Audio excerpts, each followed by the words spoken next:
Hello, everyone. Thank you for joining us for another Monday meetup. Today, we're talking all about conversation clubs. So we are a few minutes after our start time, so we're going to get started and get on with our Monday meetup chat. So my name is Katie Fraser, and I'm the International Engagement Specialist, and I work at our Aurelia campus of Lakehead University, which is in Southern Ontario. In my role, I support all of our students from the time that you are planning your arrival and your transportation to Canada, right through your studies, through to graduation. So for those of you studying in Aurelia, we will definitely be meeting at orientation on September 3rd. I'm going to get a couple of my colleagues to introduce themselves, so I'll pass it over to Latifa. Hello, everyone. Thank you for joining us on today's Monday meetup. My name is Latifa Olatunde, and I am an international student advisor at Lakehead University. I work at the Thunder Bay campus, and my role is to provide support and guidance to all international students. So once you move over to Thunder Bay and you arrive on campus, we're gonna meet one way or the other, and I'll be able to help you. I'll be passing over to Lahama Nahim. Good morning, everyone. My name is Lahama, and I'm a third-year student studying biology at Lakehead at the Thunder Bay campus. And I've been working at the international office as a student for the past year. And I've also been closely involved with organizing and participating in the Conversation Club. So I'll be talking to you a little bit about my experience and what it's been like today. Awesome. Thank you, Lahama. We do have Alexandra, but Alexandra will be in the background just helping us with the Q&As. So we can get started. Awesome. Thank you, everybody. So we can go to the next slide. So before we get started, a few things to remember for our participants. First and foremost, if you like what you see today, we will be following up with you by sending you the recording, the video recording of this webinar, so you can watch it again and review your notes that you've taken. Secondly, if you have questions, please use the Q&A function. You will find that at the bottom of your screen. It looks like two chat bubbles. You can click on that, and in there you can type your questions out, and I will, as a team, we will get back to you with your answers. If they're very relevant to the content we're talking about in the presentation, we'll try to answer them live, so you get really thorough answers from us. And if they're about other topics, we'll try to answer them in text format, getting back to you that way. But regardless, if you have questions, submit them there, and we'll get back to you before the end of the session. And last but not least, remember to stay connected. So follow us on social media. You'll see on all of our slides, we have our hashtag and reminders about different social media accounts. By doing this, you will receive various updates about future webinars and events and really get some inside scoop on everything you need to know about Lakehead University. So let's get started. I'm going to pass it over to Latifa to talk about what conversation clubs are. So the Conversation Club is a program designed by the International Student Center for students to improve their conversation skills in English, right? So the point of this program is to promote intercultural engagement. It gives students the opportunity to meet in smaller groups. You have the opportunity to meet new people, especially when you arrive and you're trying to navigate things around campus. It gives you the opportunity to meet new people, practice your English, you make new friends, and then you can also add that to your co-curricular, which is a very, very great incentive that students look forward to. Like besides meeting new friends and practicing English skills, it's important to add to your co-curricular as you study at Lakehead. So as during this webinar, we'll also be demonstrating what a conversation club session is like during our time today, which is everything is virtual. So you get to see, or you get to have a taste of what it's like, the conversation club is like with an online module. So for the Conversation Club, we do have etiquettes. So our etiquettes are: one person speaks at a time. The second one is be an active and respectful listener. Do not interrupt. The fourth one is stay focused on the conversation topic.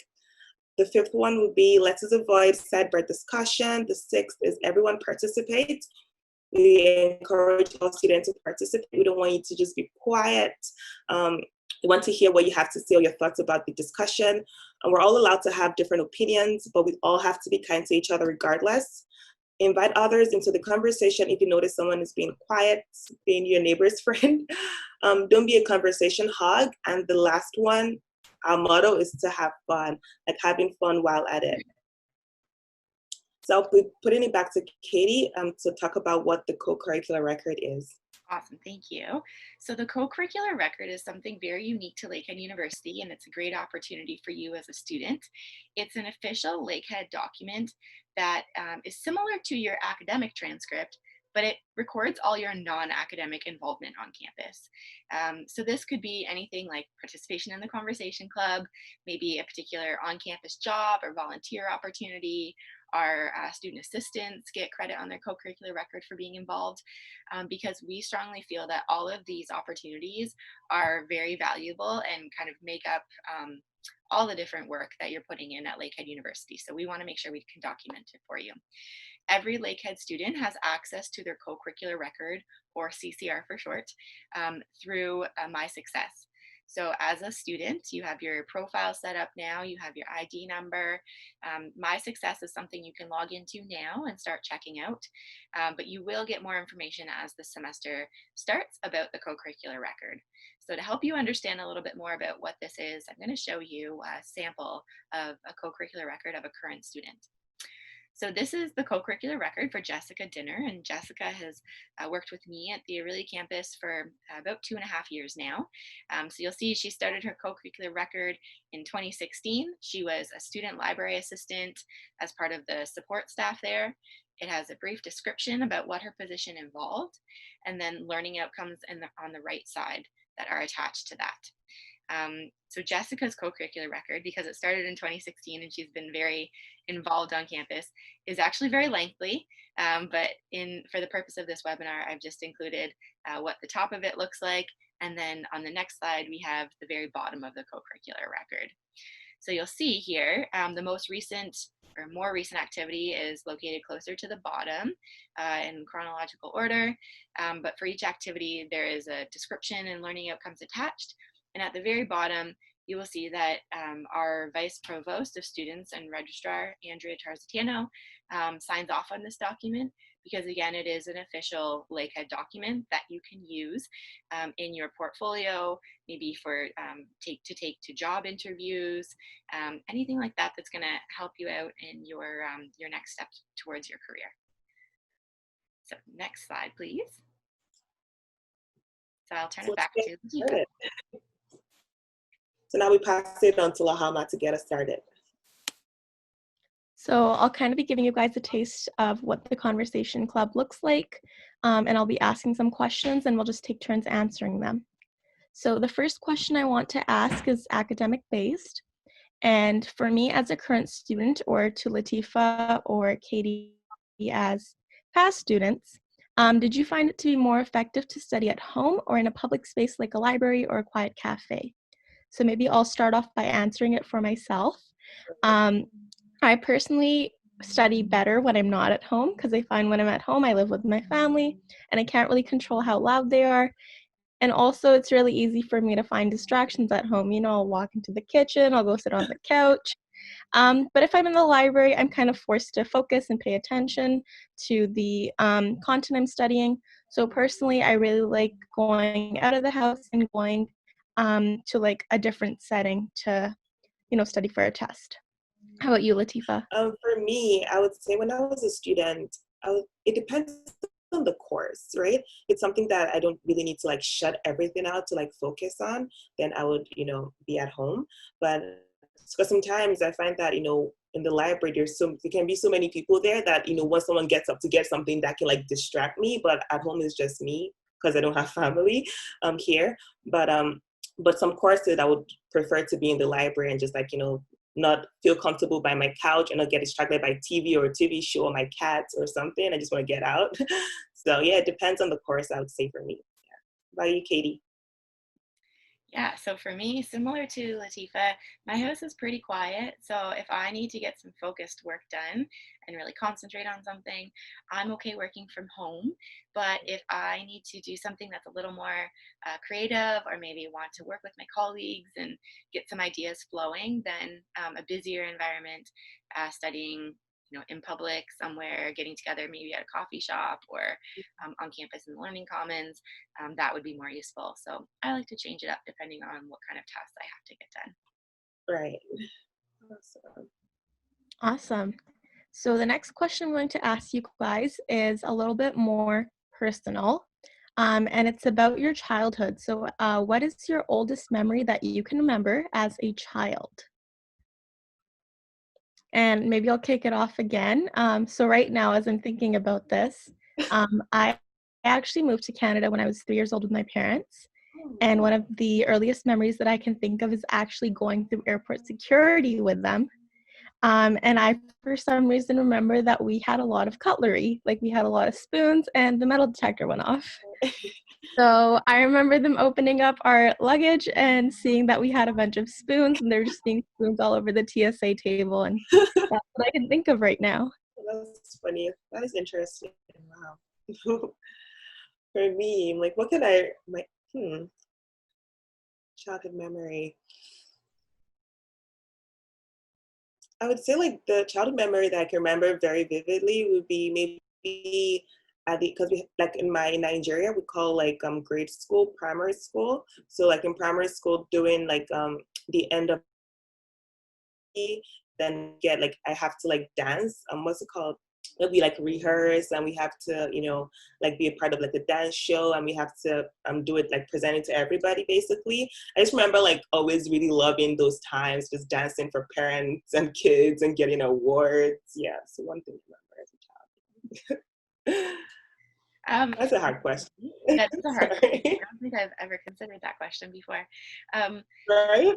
it would be probably when I was maybe about 4 years old.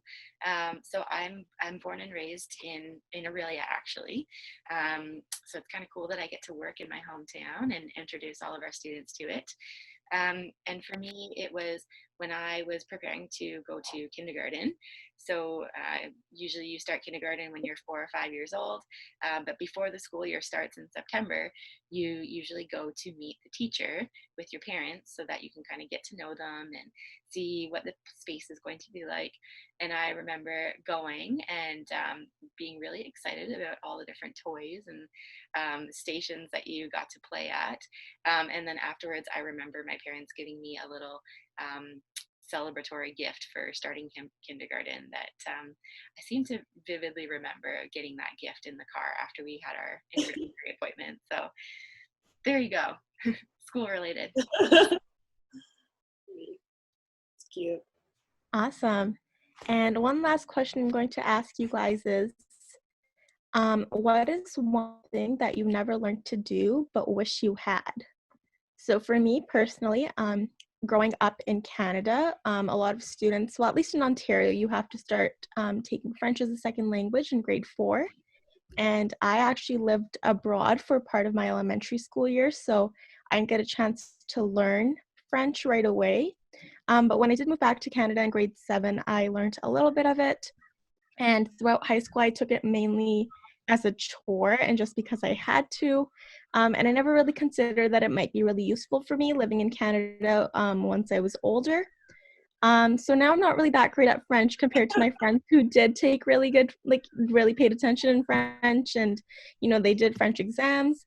So if I could go back or even now, I wish I had paid a little more attention in French class and could speak fluently. And maybe I will take classes, but that's something I kind of wish I had learned.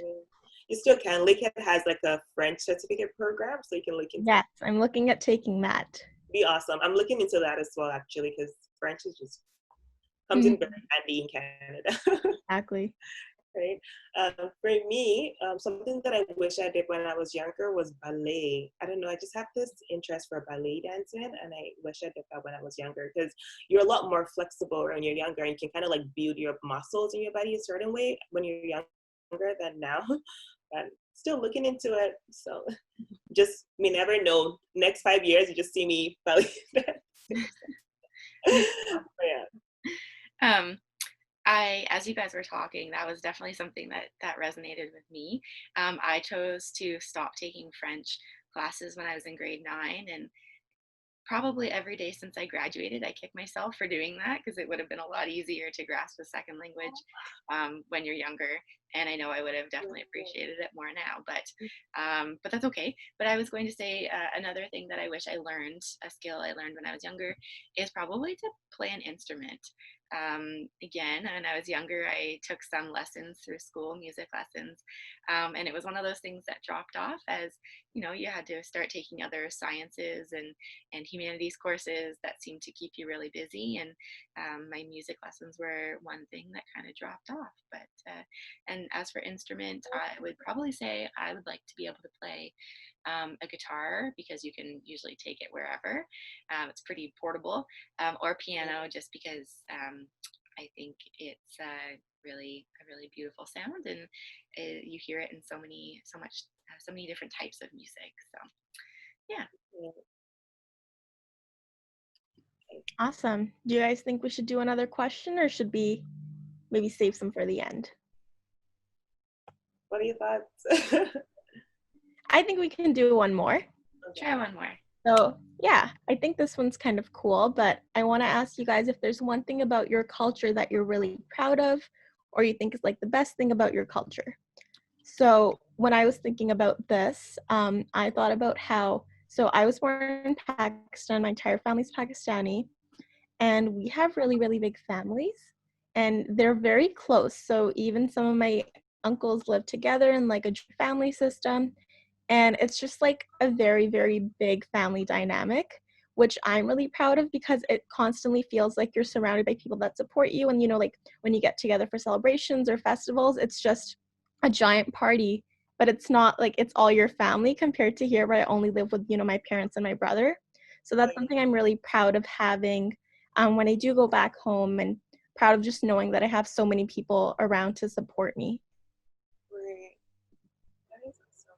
I was actually going to say that, Lahama, like thinking about like, this the sense of like, family, and even like the sense of community too, where, people that may not like be related to you, like there's something we do in my country, in Nigeria, where even if the person is not your aunt, you're like, oh, that's my aunt, that's my uncle, like everyone is like family, basically. But one thing that I think is very beautiful though, I would say our tradition, that's just something that, that's like about our culture and I think tradition encompasses a lot of things. So it just kind of put in that umbrella, like tradition is very beautiful. Yeah.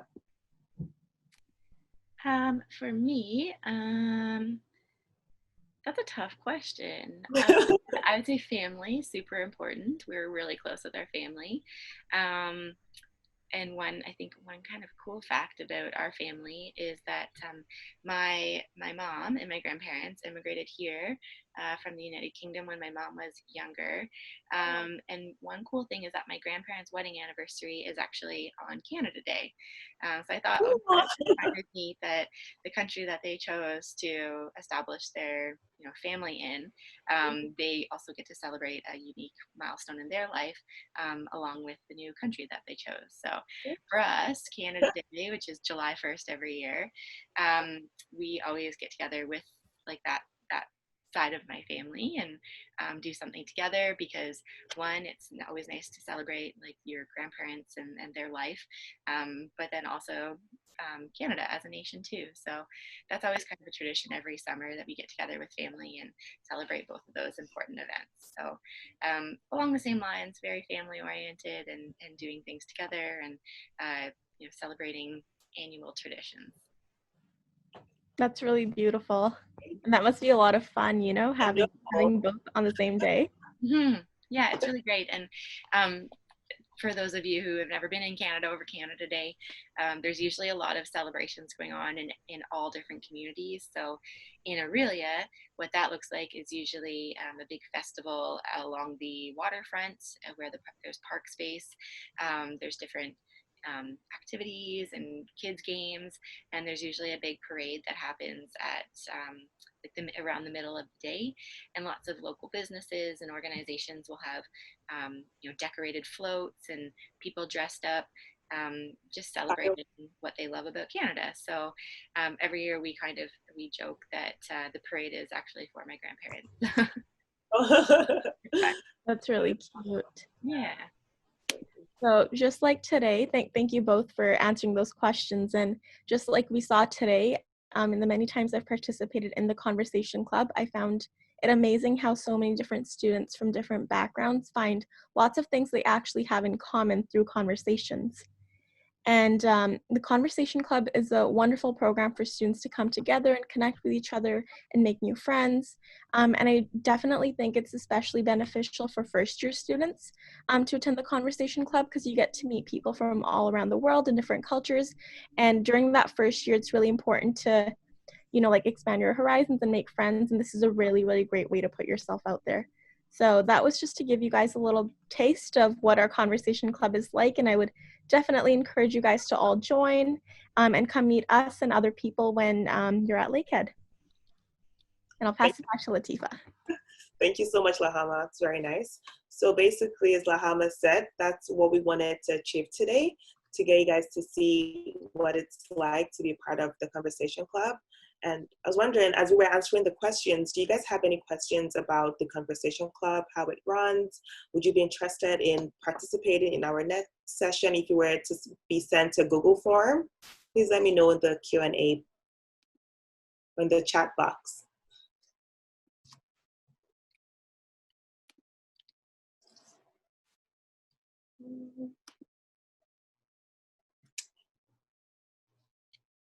I'm okay with awkward silence. Like, doesn't bother me at all.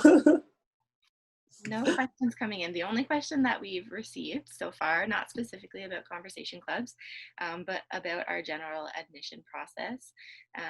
So for those of you who are interested in applying and getting that process started, you could head to our website, and I'm going to put the link in the chat box out to all participants. But our website actually has a great outline of all the different steps of the application process.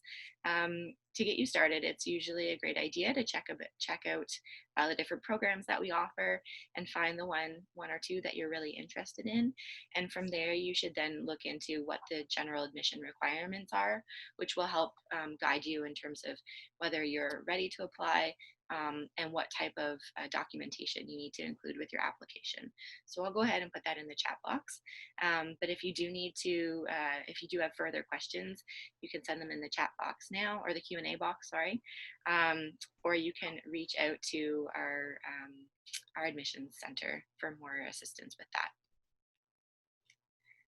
So while we're waiting for questions to come in, just a reminder that we do have various upcoming sessions in store for you. So on August 10th, we have a whole session for Monday meetup on packing for your Lakehead journey. So it might be a little tricky and stressful figuring out what to put in your luggage and what to include on your carry-on versus what you can buy when you get to Canada. So we're here to help you with that. If you have questions around those topics, log in on August 10th.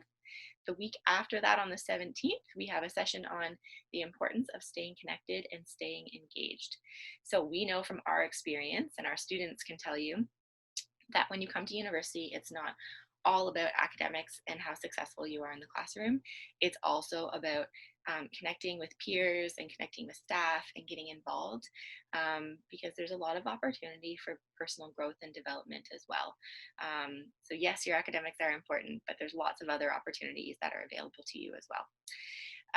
And always remember that all of our webinars are recorded and they're available for you to view at any time on the Lakehead University YouTube channel. You can also head over to our website, which is linked here at the bottom of the slide, and you'll see the different webinars posted there as well. If you need to find us on YouTube, the name is at the bottom of the screen, Lakehead University. If you're on social media, use #LakeheadLive, and you will also be able to find lots of different information about these various sessions. Anything else you want to add about upcoming sessions, Latifa? No, you've said it all. I would just really encourage everyone to please attend these sessions because it really, really helps you understand what to expect when you're arriving in Canada, and also helps you better prepare to come to Canada, right? So please join the sessions. Yeah. We've got a question come through about when the first conversation club is. So do either of you want to talk about kind of the days and the times that the sessions run? Absolutely. So right now we have sessions on Mondays, Wednesdays, and Fridays. So Mondays and Fridays, we have them from 1 to 2 p.m. And Wednesdays, we have them from 5 p.m. to 6:30 p.m. So considering a lot of you guys are still back home preparing to arrive in Canada, would you prefer to have a session earlier in the morning just so you can still attend those sessions and be a part and attend with currently registered students? Would that be something that you'll be interested in if we were to send like an earlier date for a conversation club session?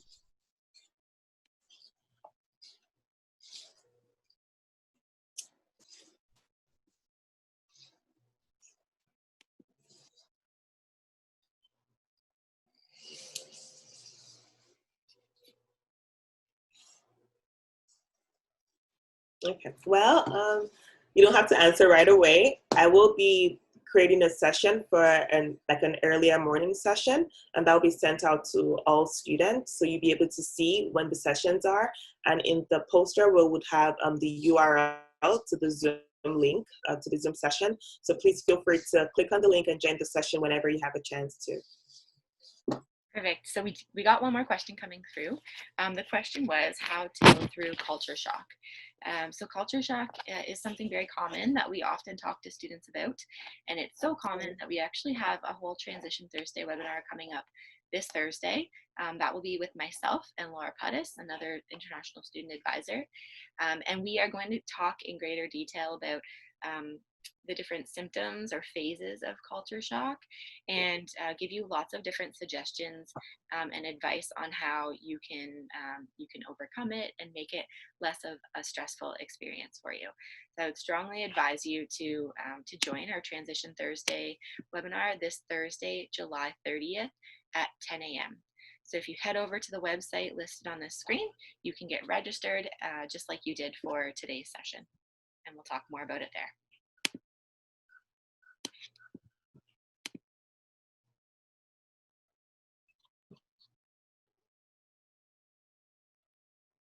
So I don't see any more questions coming through.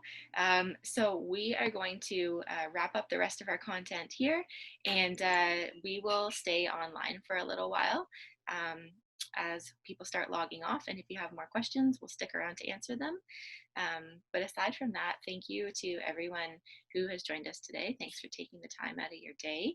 And we just want to leave you with a few other social media handles and reminders of where to find us, whether it's Facebook, Instagram, Twitter, or YouTube.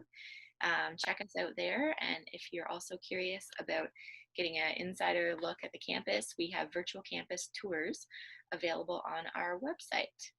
So thank you very much, and we will stick around for more questions.